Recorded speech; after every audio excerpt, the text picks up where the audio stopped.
Des accusations qui ne passent pas.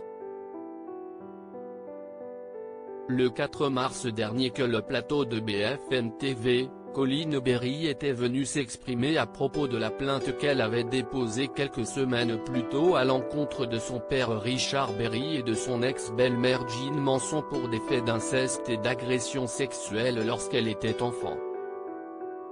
L'occasion également pour elle de rapporter que la chanteuse fait partie des Enfants de Dieu, une secte qui prône la pédophilie et l'inceste.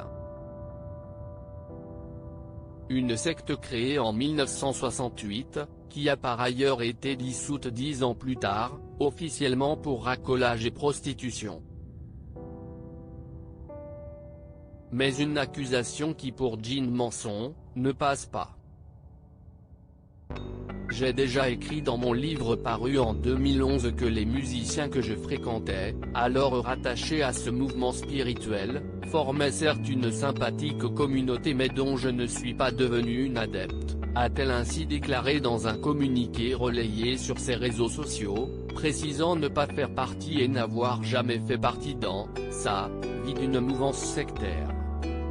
Elle dénonce ainsi le propos perfide et faux de Coline Berry, dont elle précisait avoir décelé la noirceur lorsqu'elle était enfant, tout en rappelant que cette collaboration professionnelle éphémère dans les années 70 s'est ainsi transformée en accusation malveillante.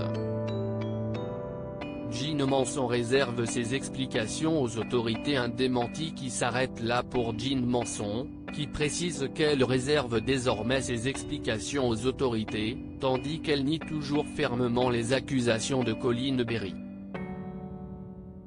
Cette démarche semble inspirée par le fort ressentiment d'une fille à l'égard de son père dans des relations familiales tumultueuses, écrivait ainsi la chanteuse américaine dans un premier communiqué, ajoutant qu'elle s'associait au démenti de Richard Berry qui dénonçait alors des accusations invraisemblables. Je réfute et je conteste avec force l'existence de tels faits, avait-elle conclu.